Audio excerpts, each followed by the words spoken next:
Perkenalkan, kami dari kelompok 2 akan menceritakan sebuah sejarah tentang Genuk Watu. Genuk Watu adalah dusun yang ada di Sidomulyo.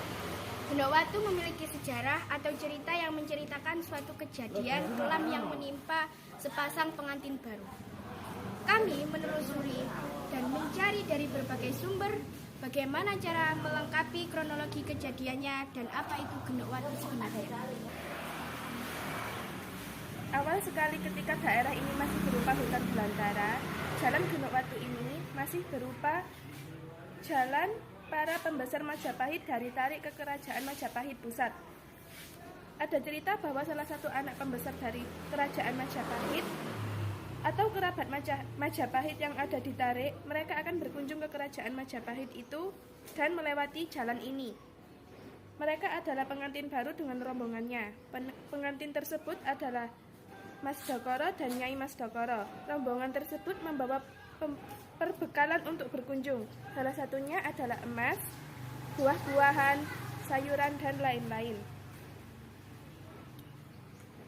Yang perhiasan tersebut dimasukkan ke dalam sebuah genuk yang terbuat dari batu, lalu diisi dan ditumpuk dengan beras. Meskipun begitu, banyak orang yang tahu bahwa di dalam genuk itu menyimpan banyak perhiasan dan barang berharga. Mereka melewati jalan itu, rombongan mereka dirampok dan dibunuhlah kedua pengantin baru itu. Lalu dimakamkan di rumah Abah Jai. Genuk Watu yang berisi beras dan perhiasan tersebut dirampas untuk diambil emas dan perhiasan tersebut. Lalu mereka meninggalkan Genuk Watu.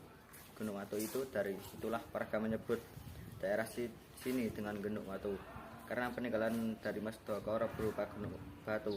Genuk batu tersebut ada di sekitar makam Mas Dokoro. Seiring berkembangnya waktu, masyarakat setuju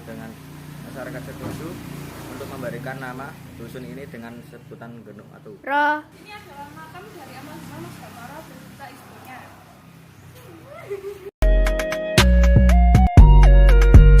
Di sini ada tempat yang ada genuk besar ya. Genuk besar tuh yang seperti batu. Jadi kayak genuk batu, Genuk Watu malah ini. Ada di sebelah ini rumahnya Pak Sok di kamar belakang. Dulu tapi udah harus nggak tahu lah terus orang hilang tiga apa. Awal sekali ketika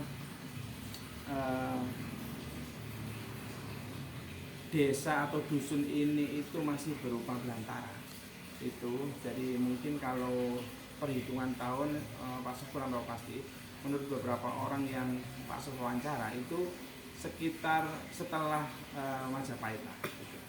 Nah kan ada dusun Tarik di ujung sana, itu dulu depan sini itu adalah jalur lewatnya para pembesar Majapahit dari Tarik. Kalau mau berkunjung itu banyak jalan, salah satunya ini. Nah ada cerita bahwa salah satu anak pembesar yang ada di Tarik, ya, mungkin salah satu kerabatnya Majapahit, mereka akan berkunjung ke kerajaan Majapahit itu. Mereka lewat depan sini. Kebetulan satu rombongan ini adalah orang kemanten anyar, namanya Nyai Mas Dokoro dan Nyai Mas Dokoro. Nah itu mereka membawa perbekalan untuk berkunjung. Salah satunya itu adalah emas-emasan, ya, perhiasan-perhiasan yang mereka masukkan ke dalam genuk, ya, yang terbuat dari batu. Sebenarnya genuk ini itu seperti tempatnya beras. Kalau orang zaman sekarang menyebutnya tempatnya beras. Itu di dalam beras itu mereka memasukkan emas-emasan itu, terus kemudian ditutupi dengan beras keras. Tapi banyak orang tahu lah kalau isinya itu emas-emasan sebetulnya. Kebetulan di daerah kita di Genuk Watu yang waktu itu masih belantara itu mereka dirampok. Jadi dirampok, dibunuh, dua-duanya meninggal dan makamnya ada di sebelah rumah kita. Kemudian genuk ini dirampas sama para perampok itu. Nah, genuk yang terbuat dari batu ini akhirnya ditinggal sama mereka. Dari situlah kemudian orang mengenal daerah ini sebagai Genuk Watu karena berasal muasal dari genuk yang terbuat dari batu tadi, peninggalannya Nyai Mas Dokoro. Nah, genuk yang terbuat dari batu itu ada di sekitar makam Mas Dokoro. Nyai Mas Dokoro ini yang tadi anak pembesar pejabat tadi itu yang dirampok itu, kebetulan kedua-duanya meninggal, beliau berdua. Nah, dimakamkan di situ, genuk watunya ada di situ. Dalam perkembangan waktu, orang akhirnya menyebut daerah kita ini namanya Genuk Watu. Tetapi siapa yang menamai pertama kali itu tidak ada literatur yang pasti, Mbak. Tidak ada literatur yang pasti, tidak ada sejarah yang mencatat nama pertama kali Genuk Watu itu siapa yang menyebut. Hanya dari mulut ke mulut, daerah ini karena ditemukan batu genuk yang terbuat dari kayak apa ya Mbak, istilah itu ya, tapi ya mungkin dulu ada, mungkin Terus katanya kan dikubur gitu. dikubur. Iya, katanya di musola tuh. Iya, musola situ cuma kan sudah beberapa ratus tahun yang lalu. Jadi nggak ngerti posisi di mana aslinya, katanya yang sekarang generasi sekarang memang di situ. Cuma tepatnya itu sebelah sini tuh nggak, itu misalnya di duduk apa enggak ya enggak. Soalnya itu dia itu orang ini barang satu gitu, jadi nggak bisa dijinjing benda biasa itu. Ceritanya dulu gitu, cuman saya sing abah nggak ngerti rupanya gini itu kayak apa. Cuma cerita nggak tahu. Soalnya pas ini buat rumah ini loh, sebelum ada rumah ini memang di situ posisinya, katanya di situ. Cuma di mana posisi pasnya rupanya ya apa nggak tahu.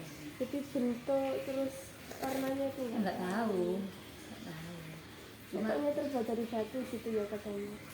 kalau memang genuk itu kan biasanya dari bukan batu, apa itu ya kayak dari batu, kayak lesung apa itu kayak itu.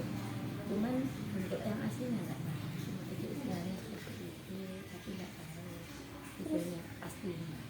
Terus Udah ratusan tahun. kita nggak tahu juga siapa yang buat nama Genuk Watu itu, nggak tahu. Nggak tahu kalau yang buat itu, nggak tahu. Cuma sejarahnya desa ini sudah ada namanya Genuk Watu ya. Cuma yang bakat alas bukan Mas Dokoro itu, bukan yang bakat alas sebenarnya bukan. Cuman dia itu pas lewat dia kan kemanten ya, katanya naik. Kan versi cerita itu kan macam-macam, karena yang posisi pasnya itu kan orang-orangnya sudah meninggal. Jadi cerita itu kan bisa ditambah, bisa dikurangi gitu kan pastinya. Cuman aslinya itu kemanten pas lewat di desa ini, dia itu kayak dirampok gitu. Jadi dia meninggal kan di desa ini. Terus orang bilang katanya yang bakat alas, padahal bukan. Desa ini juga ada sejak dulu. Cuman dia itu kayak orangnya pertama termasuk diarani sesepuh itu loh, diarani sesepuh itu akhirnya dia meninggal di desa ini, jadi dikubur di situ. Kalau yang bakat alas mungkin orang-orang yang lebih dulu kemanten itu, karena sudah ada desa itu, sudah ada di sini. Cuma yang pertama kali yang ngarani menamakan Genuk Watu itu siapa tuh nggak ngerti. Cuma nanti kita tanyakan kalau Pak Sob, mungkin ceritanya nggak ada kok yang menemukan asli Genuk Watu yang memberi nama itu loh. Nggak ada di cerita itu kan, di ceritanya yang direkam sampai itu nggak ada. Cuman pas Pak Sob sebelum buat legenda itu, Pak Sob kan kayak istikharah gitu, kayak apa itu, kepingin aslinya cerita itu.